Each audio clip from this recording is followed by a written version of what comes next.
شہر بابل کی ایک بدکار عورت مر گئی تو اس کے گھر والوں نے اسے دفن تک نہ کیا بلکہ ایک کوڑے کے ڈھیر پر پھینک دیا۔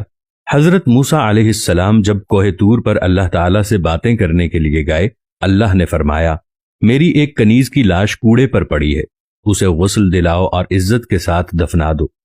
حضرت موسیٰ علیہ السلام کوہ طور سے واپس آئے اور بابل شہر میں داخل ہوئے۔ تلاش کرتے کرتے ایک جگہ دیکھا کہ کوڑے پر ایک عورت کی لاش پڑی ہے اور اس کے ارد گرد 4 کتے رکھوالی کر رہے ہیں تاکہ کوئی درندہ لاش کو پامال نہ کر سکے۔ حضرت موسیٰ علیہ السلام نے لوگوں سے ان کے گھر کا پتہ پوچھا اور ان سے کہا کہ لاش کو اٹھانے میں میری مدد کرو۔ عورت کے گھر والوں نے کہا کہ ہم اس لاش کے قریب بھی نہیں جائیں گے۔ یہ ایک بدکار عورت تھی، اس نے اپنی ساری زندگی بدکاری میں گزار دی۔ پورے شہر میں سب لوگ لاش کو اٹھانے سے انکار کر رہے تھے۔ حضرت موسیٰ علیہ السلام نے اپنے بھائی حضرت ہارون علیہ السلام کے پاس پیغام بھیجا اور کہا کہ لاش اٹھانے میں میری مدد کرو۔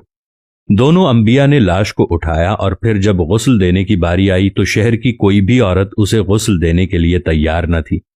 یہ دیکھتے ہوئے حضرت موسیٰ علیہ السلام نے اپنی زوجہ اور بہن کو حکم دیا کہ اسے غسل دو۔ غسل کے بعد اپنے بھائی کی مدد سے اسے دفنایا۔ جب آپ علیہ السلام فارغ ہو کر واپس آ رہے تھے تو شہر والے لوگ آپ کے سامنے آ گئے۔ وہ سب مل کر آپ سے پوچھنے لگے کہ اے موسیٰ علیہ السلام، ہمیں اس بات کی وضاحت دیں کہ ایک بدکار عورت کو اتنی عزت کیوں دی، یا پھر وہ کلمہ جو آپ علیہ السلام نے ہمیں پڑھایا ہے ہم آپ کو واپس کرنے آئے ہیں۔ حضرت موسیٰ علیہ السلام نے لوگوں سے فرمایا، اے شہر کے لوگوں، مجھے جو حکم اللہ تعالیٰ نے دیا ہے تو میں اس کے حکم کی تعمیل کر رہا ہوں۔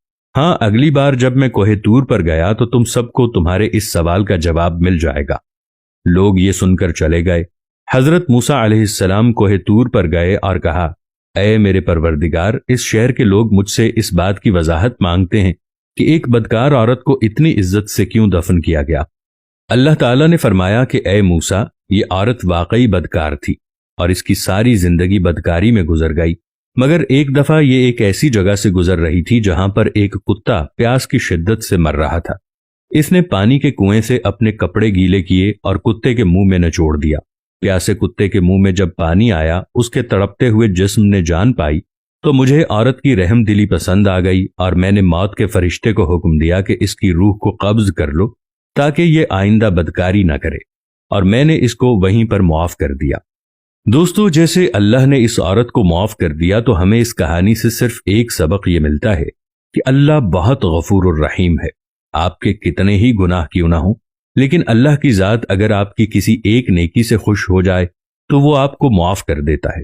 کبھی بھی اپنے گناہوں کے بوجھ کی وجہ سے نیکی کرنا ترک مت کریں۔